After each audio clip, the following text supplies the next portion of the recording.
Prophet ﷺ was reported to have said, لا يؤمن أحدكم حتى يكون هواه تبعا لما جئت به. That none of you truly believes until the hawa, the desire of the person, is in accordance with what I have brought.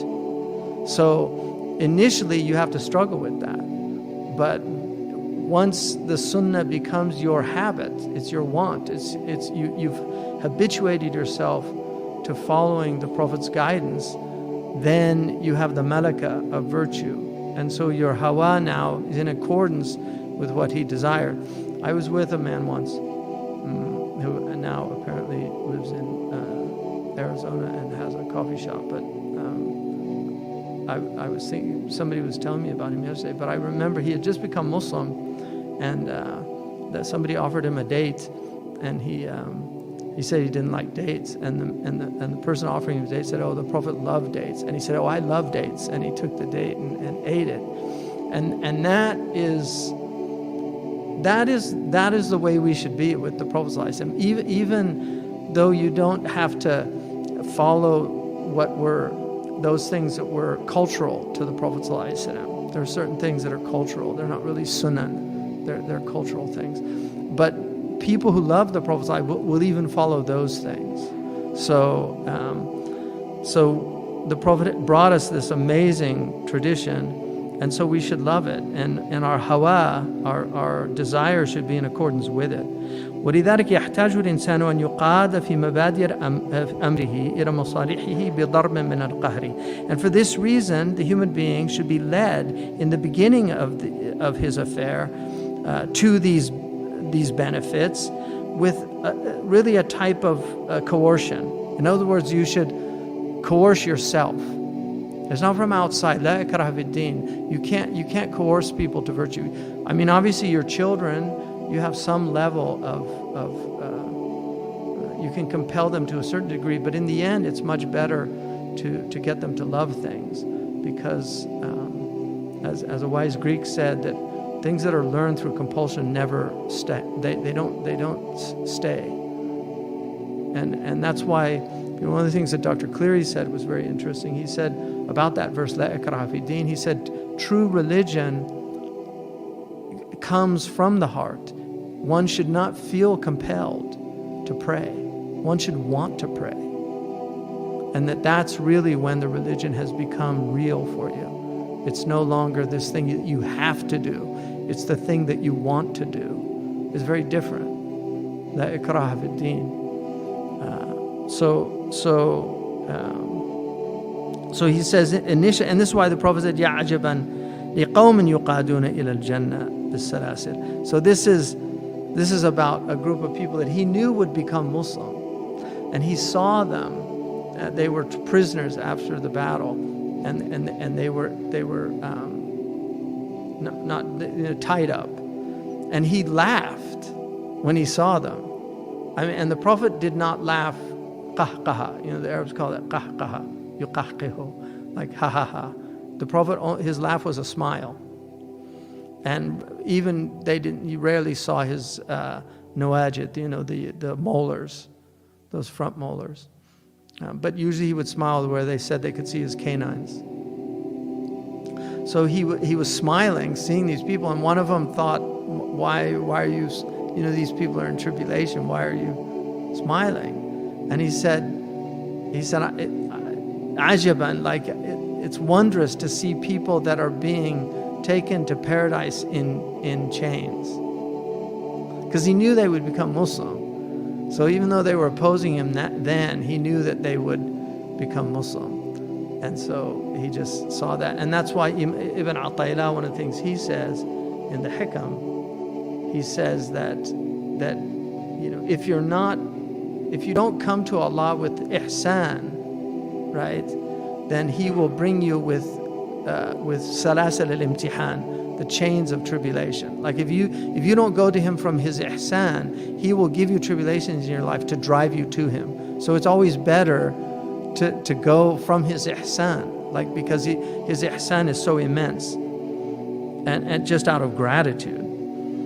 وحق الإنسان أن يجاهد هواه إلى أن يقتحم العقبة فيتخلص حينئذ من أذاه. So he says that it's appropriate for a man, for a human being. Insan really is a genderless, it means both male and female. حق الإنسان أن يجاهد هواه, to struggle against one's passion, إلى أن يقتحم العقبة, until you actually reach the acme. So you've gone up the steep ascent, which is difficult. I just climbed a hill, and by the end of it you're huffing and puffing, but when you get to the top there's a great relief. And so that's what he's saying. فَيَتَخَلَّصْ حِينَئِذٍ مِنْ أَذَاهُ. So you're free from the harm of the self. And Ibn al-Munkadir, who was Imam Malik's teacher, one of the great Medinan scholars, he said, جَاهَدْتُ نَفْسِي 50 سَنَةً حَتَّى اسْتَقَامَتْ لِي. I struggled with myself for 50 years until it was finally in submission and upright for me. So this is a war with yourself. You're struggling against yourself. And the worst thing that people do is give in to their self. It's the worst thing that people do. And you'll never feel good about yourself if you give in to yourself. You will only feel good about yourself if you fight yourself. If you don't fight yourself, you won't feel good about yourself. When you achieve something after great effort, that's always an immense inshirah that comes. There's an expansion in your heart that comes from striving for something, and like when you learn something.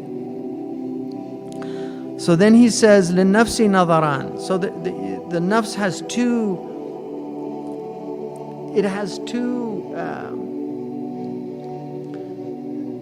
there's two things that the soul is directed to. It's looking to two things.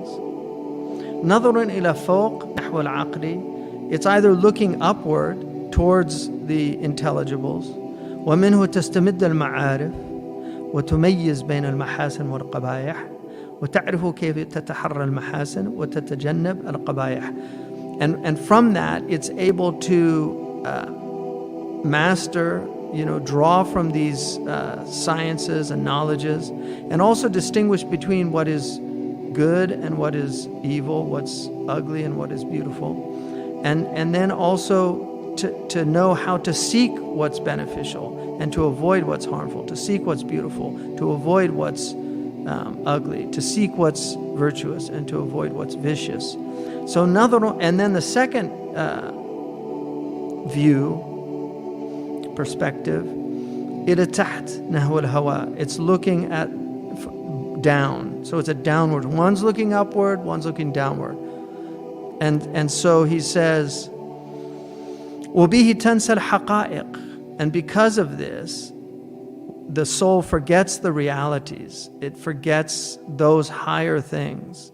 وَتَأْلَفَ الْخَسِيسَاتِ. And it will become accustomed to contemptible things, to low things, things that are unworthy of our nature. بَلَ الْقَاذُورَاتِ. Even foul things. So the khasisa is a low thing, but the qadura is something it's defiling. It will defile you. And there's things that you can do in this life it will make you feel defiled if you do that. Sinfulness defiles the soul, and that's why there's a motif in a lot of films where they will show somebody who's been defiled, and then the next scene will show a shower scene, because there's this need to be purified. So if somebody's violated, they want to be purified. But when you violate yourself, right, it's one thing to be violated by another person, but what happens when you violate yourself, when you violate the sanctity of your own soul? And that also needs it needs tawbah, and it needs cleansing. So he's saying, وَالنَّفْسُ مَتَى كَانَتْ شَرِيفَةً أَدَامَتْ النَّظَرَ إِلَى مَا فَوْقَهَا. When the soul is noble, then it continues its perspective. It's looking always to what's above it, كما ذكرنا. وَلَا تَنْظُرُ إِلَى مَا دُونَهَا إِلَّا عِنْدَ الضَّرُورَةِ. And it will not look at what's beneath it except out of necessity. وَلَا تَتَنَاوَلَ اللَّذَّاتَ الْبَدَنِيَّةَ إِلَّا بِحَسَبِ مَا يَرْسُمُهُ الْعَقْلُ الْمُسْتَمِدُّ مِنَ الشَّرْعِ. And it will not engage in these pleasures except to the degree with which, and he's talking about the bodily pleasures, اللذات البدنية, except to the degree with which reason has decreed it to be appropriate. So there is a time Allah has made us passionate beings. We have appetites.